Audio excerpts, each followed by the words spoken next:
Welcome back to OSLinux1. Now, um, in this episode, we're going to be going over Kali Linux. Says here it is the most advanced penetration testing distribution. Kali Linux is an open source Debian based Linux distribution geared towards various information security tasks, such as penetration testing, security research, computer forensics, and reverse engineering. Now, uh, I want to somewhat apologize for not posting and uploading some of my videos more frequently. That's due to my job. Uh, let's see, was it Friday? I worked almost 16 hours. Yeah, so and then it's usually 10, 12 hours normal, and it's an evening from 4 p.m. to like 4 a.m. is normal schedule. Anyways, so it interferes with me being able to do some of this and post some of this, and I know that if you followed some of my original videos, this is supposed to be primarily focused on Linux operating systems and things like that. But we're also focusing on network security and setting up a secure network. Well, in this episode, again, I'm going to be doing an overview. Yesterday, I installed Kali Linux, and I had some issues with installing it. Let me go over here since I'm on their webpage. Let's go to download. Okay, here's the download page for Kali Linux. It has installer images and for virtual machines and ARM, mobile, and cloud. Okay, let's go over here. I don't know how large this is. Let me enlarge this just a little bit. Kind of forgot to do that initially.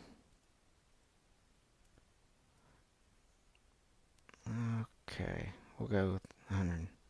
So you have various options to pick from. And I tried several different options. Let's see. I don't even remember. I put it on a bootable drive. I did get that to work. But when I went to install it on the desktop, it took me like I installed it 3 times. It like froze up in the middle of installation once or twice. And it just, you know. Then once I did get it installed, it just acted a little buggy. Then I reinstalled it, and I finally got to a place to where I could explore it a little bit and work with it. And so I got on there, and I was wanting to do a screen record with OBS, and do a video on that. But I couldn't get OBS to install. And I read in some forums and stuff, and it just, I don't know, it just didn't seem to want to work correctly. What time I fooled around with it yesterday, I didn't get to spend as much time doing that as I would have preferred, but I did spend some time working with it yesterday. Now, let's see here. I also tried different other screen recorders. Kazam. I tried a few of them, and none of them would work. I couldn't get the Proton app to install, uh, so I couldn't get a number of things to work. But that's, it's just my first time fooling with Kali Linux. So, bear with me. I'm going to try fooling with it again later. Maybe today, tonight, I don't know. But, well, tonight. But, so I went with this option, but then again, you have weekly image, Kali 2023.4. I think I downloaded this one, put on a bootable drive, but I don't really remember. But I think I tried various types, and maybe I just need to keep trying different options here. But there's quite a bit to it. I don't know how that happened. But we'll get back into this. Maybe just a video on this when I get a chance. But I want to show you the interface.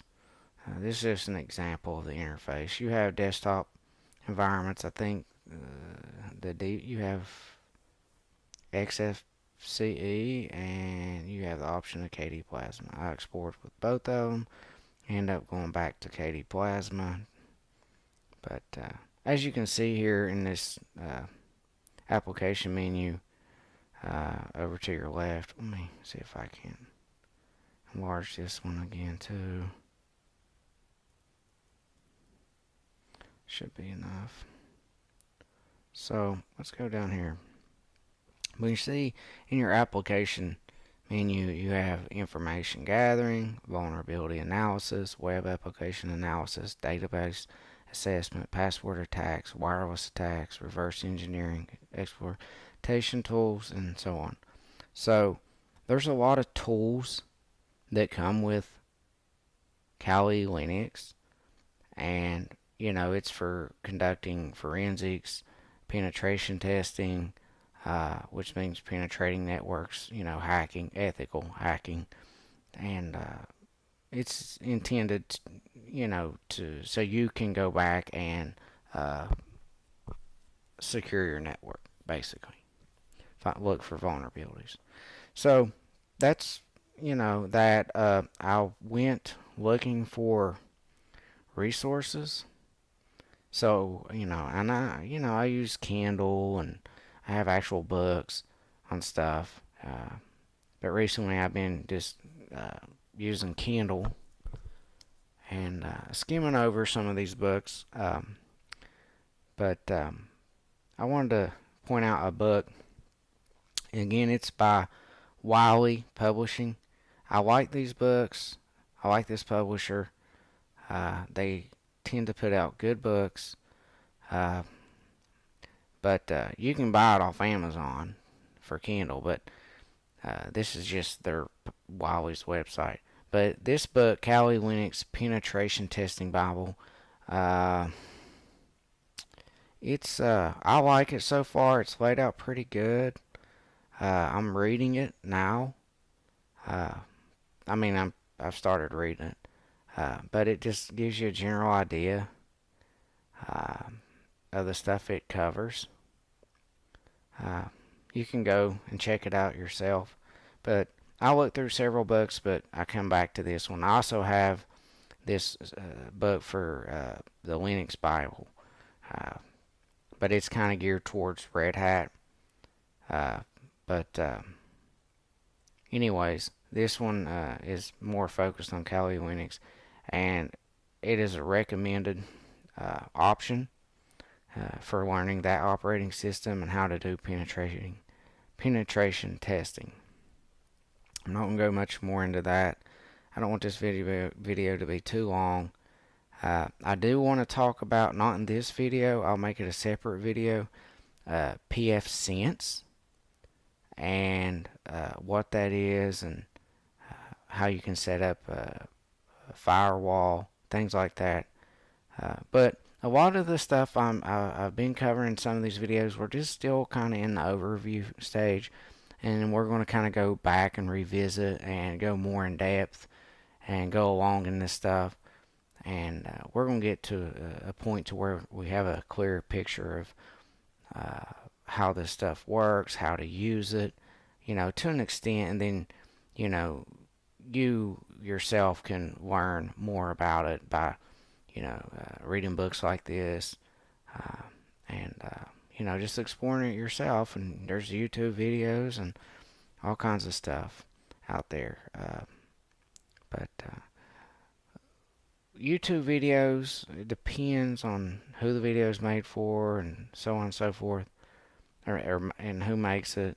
But this book, this publisher, I like this publisher.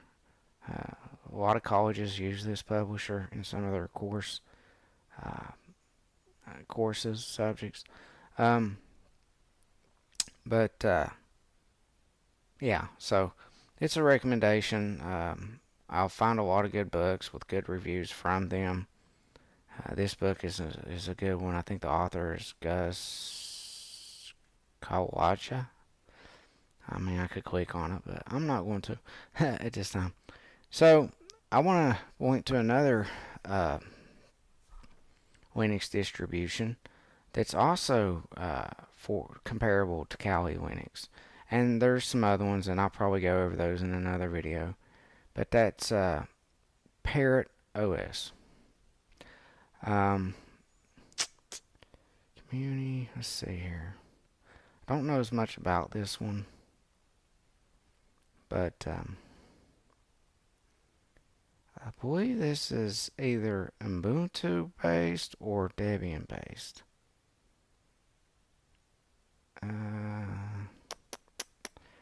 System security, portability, privacy. Don't misunderstand. This is for ethical hacking.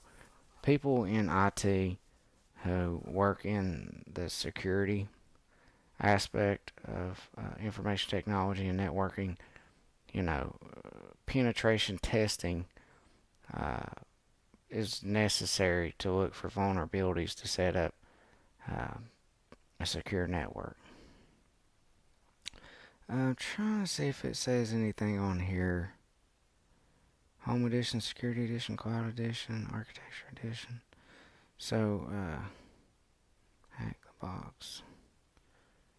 So, this ain't to commit any crimes or anything of that nature. I'm trying to see what documentation brings up.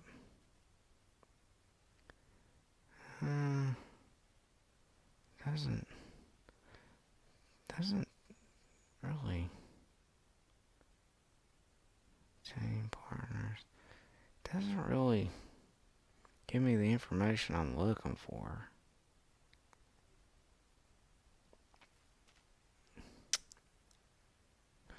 But anyways, they just come out with a new one, update, Parrot 6 they call it.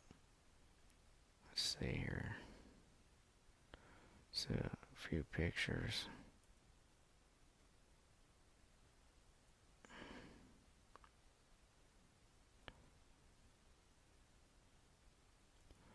But you can explore it yourself later.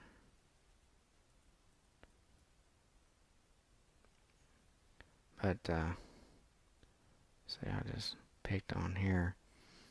So you can do penetration testing with this. It's comparable information gathering, vulnerability analysis, web application analysis, SIEMware. There's some other ones, but I'm not going to go into those right now. But this one you can come and check out when you get a chance. Another book I wanted to point out to you that I'm also reading, it's also published by Wiley. And one of the authors here, Philip L. Wiley, I guess that's how, yeah, I guess it's also pronounced Wiley. It's also Kim Crawley. This author, Philip L. Wiley, I believe he puts out several books, or written several books. He's supposed to be really good at this penetration testing. But this book I'm reading right now, The Pen Tester Blueprint, Starting a Career as an Ethical Hacker. Uh, and I'm really liking this one as well as the Kali Linux Bible, both published by Wiley. Which is why I point out that Wiley does seem to put out some pretty good books. I do have some other books that I'm reading. I'm reading quite a few at the same time, but this one and the Kali Linux penetration book I was talking about over here um, is they're both pretty good, but I really like this one a lot right now.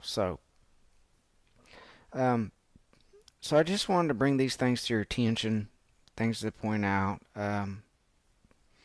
and also I want to go ahead and click on pointing out this other VPN provider that's an alternative, a good alternative to my knowledge at this time to Proton is NordVPN. I haven't used them. I may use them in the future just to evaluate it. Let's go to their website. But they have, let's go to pricing.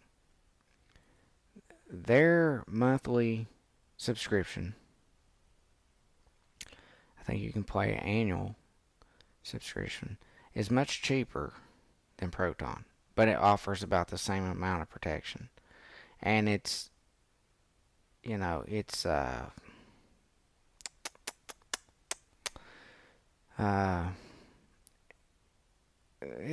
hard to explain. But it's very comparable to Proton. You get the same performance, the same level of security, if I'm not mistaken. And it's a cheaper alternative. If you're looking for a VPN, this would be a virtual private network provider that you could look into. I think they have more servers than Proton.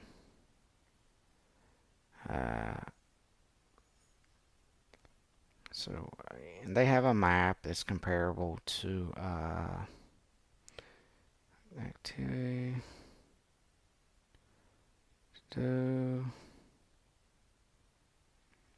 Just secure my net connection. Let's just do that for now. Let's go to the United States. Almost one more. Let's see what it says.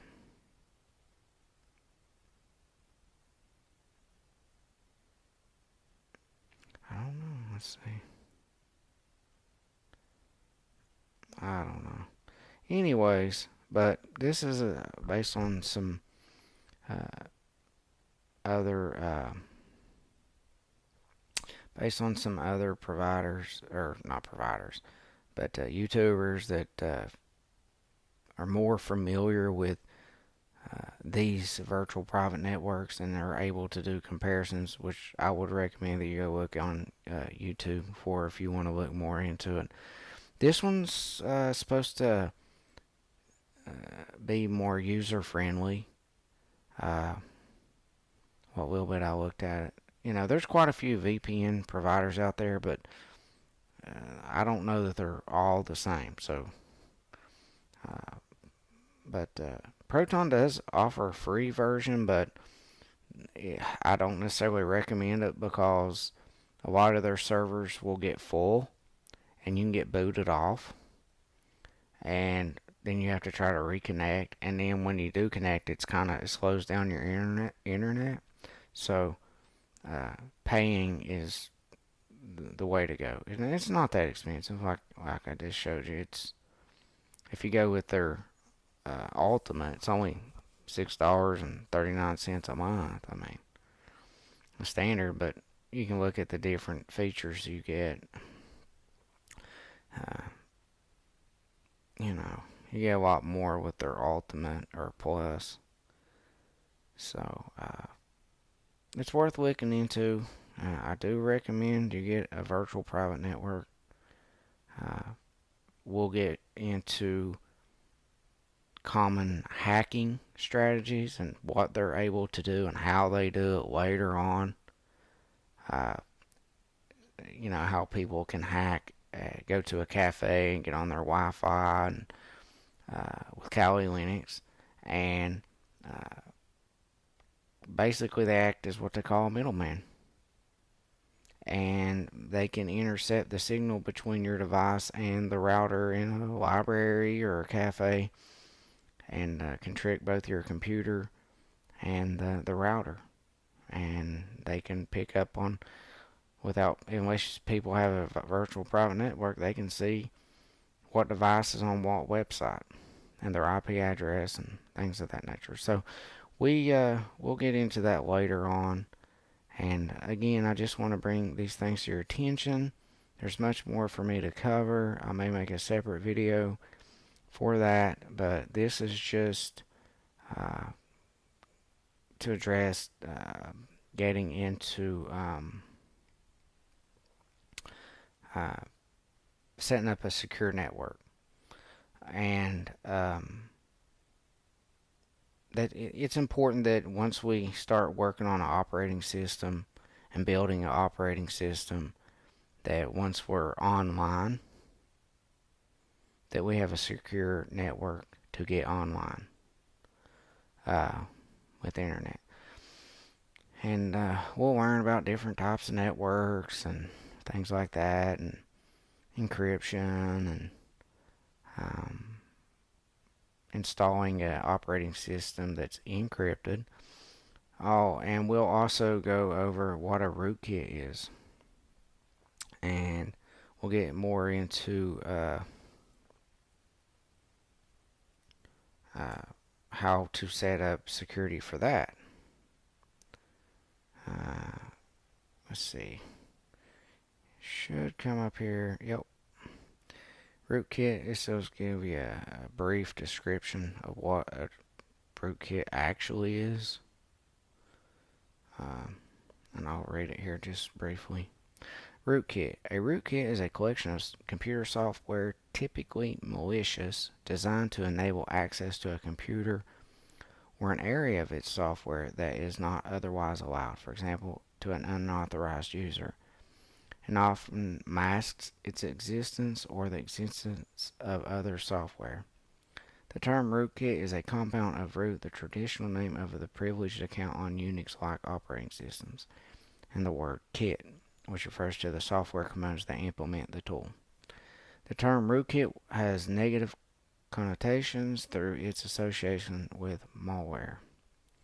Rootkit installation can be automated, or an attacker can install it after having obtained root or administrator access. Obtaining this access is a result of direct attack on a system, i.e. exploiting a vulnerability, such as privilege escalation or a password, obtained by cracking or social engineering tactics like phishing.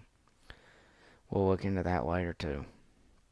Once installed, it becomes possible to hide the intrusion as well as to maintain privilege access. Full control of your system means that existing software can be modified, including software that might otherwise be used to detect or circumvent it. So, a rootkit can get onto your computer and get in your BIOS and firmware, and it can go undetected, and this is something we do not want on our system. We do not want this kind of malware on our system.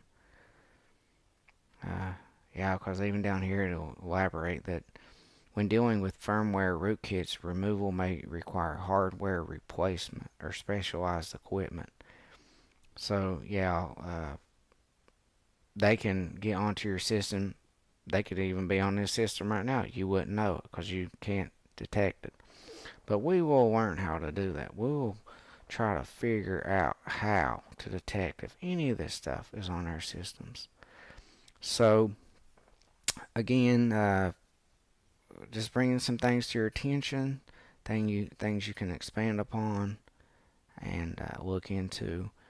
And hopefully soon we'll actually be getting into some walkthroughs and doing some things together and learning some things together and sharing this knowledge and you know create a defense against a lot of this stuff. People do this. They hack, and you don't know it. One of their objectives is to go unnoticed. People just have malicious intents. And there's a lot of reasons why people hack. And there's a lot of different ways. And a lot of things that people can do and how they hack. So we'll get more into this over time. And don't forget to click the subscribe. If you have any comments, leave them in the section below. And I will see you again here next time on OS Linux 1.